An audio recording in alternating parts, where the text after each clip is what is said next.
बैंगलोर की ठंडी हल्की बारिश वाली रात थी। रिया 21 साल की एक कॉरपोरेट कंपनी में काम करने वाली लड़की अपने एक BHK फ्लैट में अकेली रहती थी। उसकी ज़िंदगी बाहर से बिल्कुल नॉर्मल दिखती थी। ऑफिस, काम, नेटफ्लिक्स और फिर सो जाना। लेकिन उस रात सब कुछ बदल गया। ऑफिस से थकी हुई रिया जैसे ही अपने फ्लैट के दरवाजे तक पहुंची, उसने देखा दरवाजे के बाहर एक छोटा सा पैकेट रखा हुआ था। उसने भौहें सिकोड़ते हुए सोचा, मैंने तो कुछ ऑर्डर नहीं किया। पैकेट पर कोई नाम नहीं था, कोई एड्रेस नहीं, बस एक अजीब सा काला धब्बा था, जैसे किसी ने गीले हाथ से छुआ हो। थोड़ी झिझक के साथ उसने दरवाज़ा खोला, पैकेट अंदर लाकर टेबल पर रखा। उसका दिल हल्का सा तेज धड़क रहा था, लेकिन जिज्ञासा डर से बड़ी थी। उसने धीरे धीरे पैकेट खोला। अंदर एक छोटी सी काली मूर्ति थी। मूर्ति किसी इंसान जैसी थी, लेकिन चेहरा टेढ़ा, आंखें बहुत बड़ी और होठ ऐसे जैसे किसी ने जबरदस्ती फैलाकर सिल दिए हों। रिया के हाथ अपने आप कांप गए। ये क्या है? एक पल के लिए उसे लगा इसे फेंक दे, लेकिन फिर उसने सोचा, शायद किसी ने मजाक किया है या गिफ्ट होगा। और यही उसकी सबसे बड़ी गलती थी। उस रात रिया सोने गई, लेकिन जैसे ही उसने आंखें बंद की, उसे सपना आया। कोई अंधेरे में खड़ा है। उसका चेहरा दिख नहीं रहा, लेकिन वो धीरे धीरे रिया की तरफ बढ़ रहा है। और जैसे ही वो पास आया, उसने देखा वो वही मूर्ति है, लेकिन जिंदा।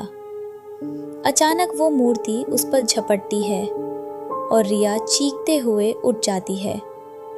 उसका शरीर पसीने से भीग चुका था। घड़ी में रात के 3:07 बजे थे और तभी उसे लगा उसके हॉल से हल्की खट-खट की आवाज़ आ रही है।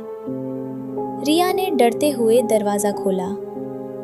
हॉल में सब कुछ नॉर्मल था, लेकिन टेबल पर रखी मूर्ति अब दूसरी दिशा में मुड़ी हुई थी।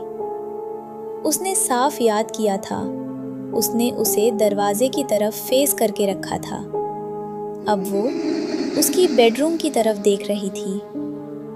रिया का गला सूख गया।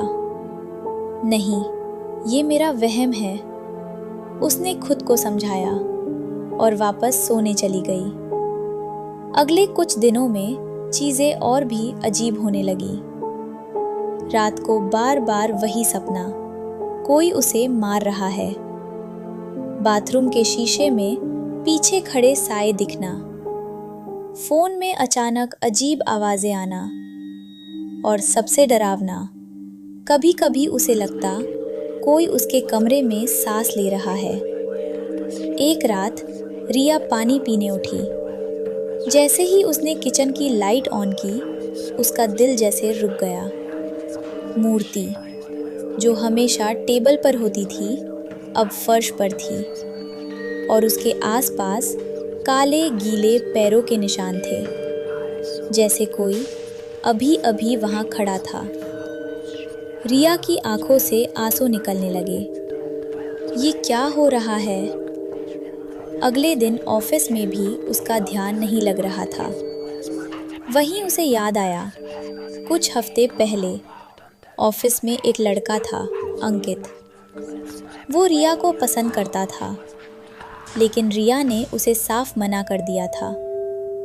उस दिन अंकित की आंखों में कुछ अजीब था, गुस्सा और एक अजीब सी ठंडी मुस्कान। रिया ने उस बात को नज़रअंदाज कर दिया था, लेकिन अब सब कुछ जुड़ता हुआ लग रहा था। उस रात रिया ने फैसला किया, मैं इस मूर्ति को घर से बाहर फेंक दूंगी। उसने जैसे ही मूर्ति उठाई, उसका हाथ अचानक जंग गया। मूर्ति की आंखें उसे घूर रही थी और तभी पूरे घर की लाइट्स एक साथ ऑफ हो गई। अंधेरा पूरी तरह से, और उस अंधेरे में एक फुसफुसाहट, तू अब नहीं जा सकती। रिया चीख पड़ी। उसने मूर्ति को जमीन पर फेंक दिया और दरवाजे की तरफ भागी, लेकिन दरवाजा अंदर से बंद नहीं था, फिर भी खुल नहीं रहा था, जैसे किसी ने बाहर से पकड़ रखा हो। और तभी उसने पीछे मुड़कर देखा। कमरे के कोने में एक लंबा टेढ़ा मेढ़ा साया खड़ा था। वही चेहरा, वही आंखें, मूर्ति अब इंसान के आकार में। रिया जमीन पर गिर गई, रोते हुए। तभी अचानक दरवाज़ा जोर से खुला और अंदर आया अंकित। उसके हाथ में चाकू था और चेहरे पर पागलपन। तूने मुझे रिजेक्ट किया ना, अब देख तेरा क्या हाल करता हूँ। रिया समझ गई, ये सब उसी ने किया था। ये मूर्ति? रिया कांपते हुए बोली। अंकित हंसा। शापित है, मैंने ही भेजी थी। सोचा था तुझे डराऊंगा, फिर मार दूंगा। वो धीरे धीरे उसकी तरफ बढ़ने लगा, लेकिन तभी कमरे का तापमान अचानक गिर गया।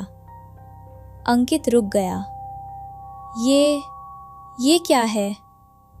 उसने पीछे देखा। वो साया अब उसके पीछे खड़ा था। मूर्ति का भूत। उसकी आंखें अब लाल चमक रही थी। अंकित ने चाकू घुमाया, लेकिन भूत ने उसका हाथ पकड़ लिया और अगले ही पल टूटने की आवाज। अंकित ती बाहर करंगा। अंकित नान सलोगा। अंकित ने अभी हेली था और गले ही पल दरवाजा। उसकी आथ टूटने की आवाज। अंकित नाहा कर नहा।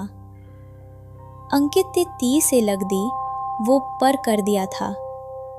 अंकित एक साफ पकड़ लिया। अंकित दरवाजा नहीं थी। अंकित ने धर्मे की दिया न थे, वो साफ अब भर कर दे रहा था। वो नजर की हद रहे। वो साया अब उसके बाहर करने लगी। वो अंदर भर की हद जाते हैं। वो खेल लावने मत रुक है। उसके जमीन के लिए भरतारी लगी। अंकित ने शादी उसके पति से भर करना है। अंकित आजाद हेंगे।